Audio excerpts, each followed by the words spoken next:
Now, I have been telling you all over and over again that this man, Donald Trump, low IQ Donald Trump, let's just call it what it is. He calls everybody low IQ, but this is the most incompetent president. I'm not even calling him president. We're going to call him a 34-time felon because that's what the hell he is. Well, guess what Donald Trump has done? And he wants to do this across other cities, and y'all already know who is going to target. Is going to target poor people. Is going to target minorities. Is going to target people who just don't have the financial resources. It's going to target your everyday working American. As y'all know, anybody can be charged with a crime. You can be pulled in. You can be charged with something.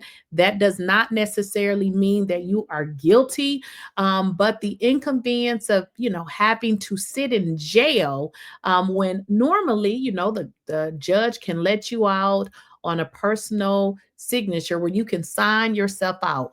Well, the 34-time felon, Donald Trump, has signed an executive order in the Oval Office because, of course, he's so stupid. He doesn't know how to pass laws. The only thing this fella knows how to do is sign executive order. So what this executive order does is it targets cashless bails. So it simply means if you don't have the cash, you can't get out of jail. He want to leave your ass in there for as long as he possibly can, which this can be a problem. People work. They work to make money to pay their bills. So if you are hauled off to jail and you don't have the resources because you are just not a billionaire like his 34 felon times ass, then it means that you get to sit in jail. Okay. Now, get this.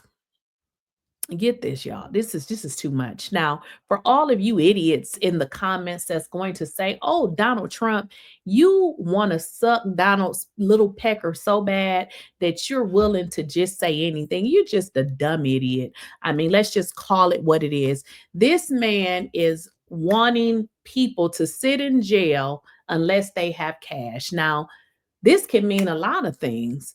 This can mean a slew of things, and it can be bad. For who?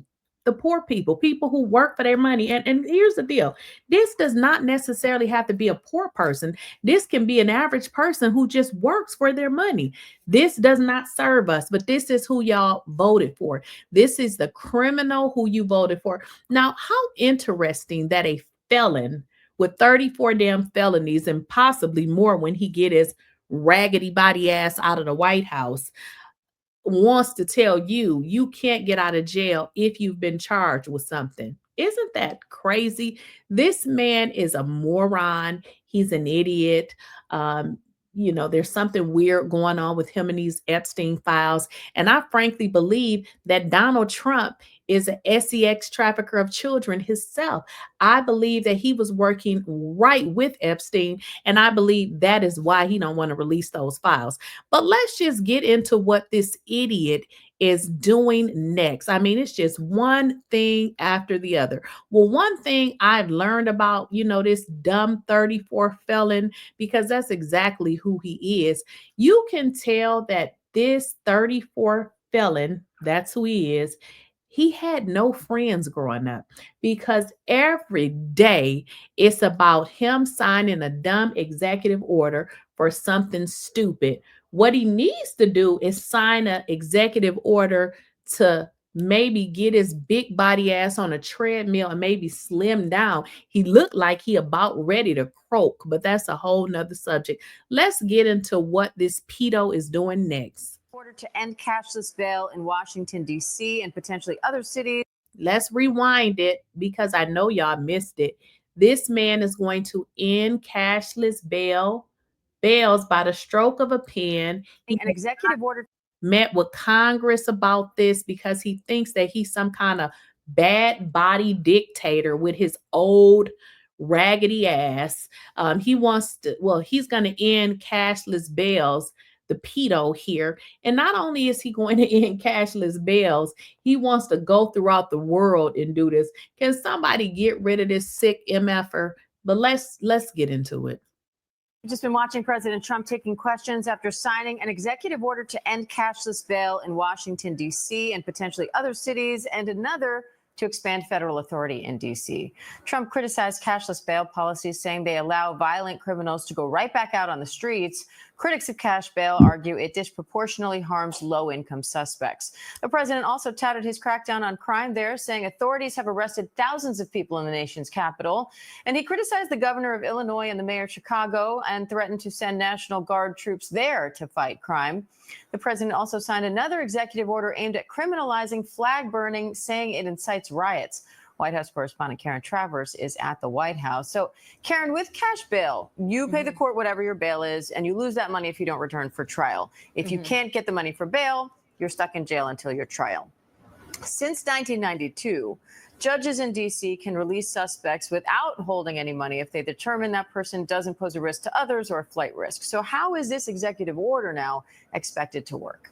Yeah, so it's a couple different things here, Diane. First, the president threatening to withhold federal funding from D.C. if it doesn't end that cash bail policy. And that is something that they, of course, are going to try to do because of D.C. being a federal district. The other element to this, and the president, there were three different orders that the president signed, because one was aimed at cities around the country that have this cashless bail system in place. But the other way it relates to D.C., though, is the president saying that people will be more likely now to be held in federal jail, and they will look at people who have committed local crimes or are going to be charged with local crimes and hold them in federal jail or charge them with federal crimes, because that does not have cashless bail. So they're essentially trying to set up a different tier of a system for people committing crimes in D.C., because that cashless bail applies to D.C. Superior Court, but not federal jail or federal crime. So we'll see how this plays out now in terms of lawsuits, or whether or not this is something the president, the administration can do because of D.C. being a federal district. But there were multiple executive orders there aimed at this. The president has called it nonsense and has now pushed the attorney general to look at this in cities around the country. He actually asked the staff secretary there to give him details on what cities are doing this. The staff secretary didn't give a list, said they're looking into it, but that it was in blue states across the country. And Karen, President Trump had some harsh words for Chicago leaders and Illinois Governor J.B. Pritzker. What's the latest on the president's threats to send National Guard troops there and other Democratic-led cities?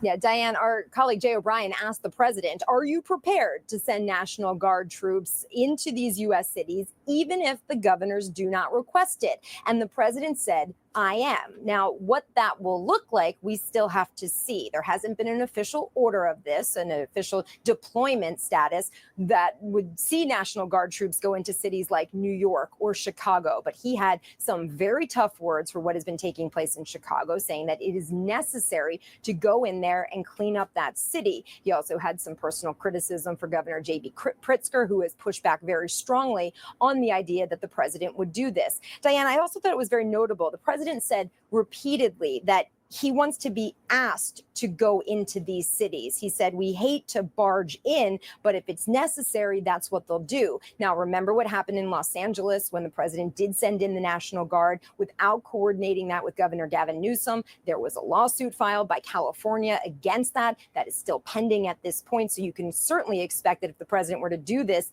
against a governor's wishes without coordinating with the governor in a blue state, you would likely see more lawsuits filed as well. And Karen, in 1989, the Supreme Court ruled flag burning is protected free speech under the First Amendment. So how is this other executive order on that trying to get around that ruling?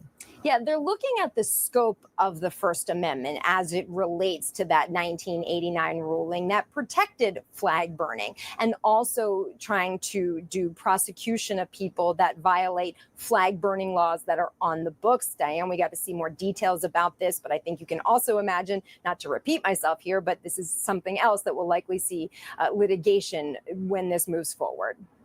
And Karen, President Trump's also meeting with the president of South Korea this afternoon. What can we expect there? Yeah, trade's going to be a big topic on their agenda, and we're expecting him to be arriving any minute. But of course, that event was very late. The president took questions there for a while. The president of South Korea was supposed to be arriving right now for their meeting. They're going to be talking about the tariffs that the president announced earlier this summer, 15% tariff on South Korean goods coming into the United States. That is not the 25% that the president was threatening, but it is still pretty steep, and that will have an impact on American consumers. So that will be a big focus. They're also going to be talking about South Korean investment here in the United States, specifically talking about shipbuilding and how the South Koreans are going to be playing a role in that. We're expecting the South Korean president to be paying a visit to Philadelphia this week and going to the shipyard there to talk about investment specifically in that city. All right, Karen Travers for us at the. So here's the deal. This idiot Donald Trump is doing everything but saving people that thought that he would save them. He said that he was going to reduce the cost of food. He ain't reduced shit. He said he was going to go and get all of these jobs, but all this buzzard, nasty, big body, he needs to die. I mean, let's just be real. Can he just go and croak away here? I mean, he hasn't done anything. He has taken y'all jobs. He has increased the price of food is up. People have lost their jobs. Donald Trump ain't doing shit. All he's doing is creating chaos and walking his decrepit ass around here while everybody is losing everything. So if you voted for him, I'm glad that you're getting everything that your heart desires.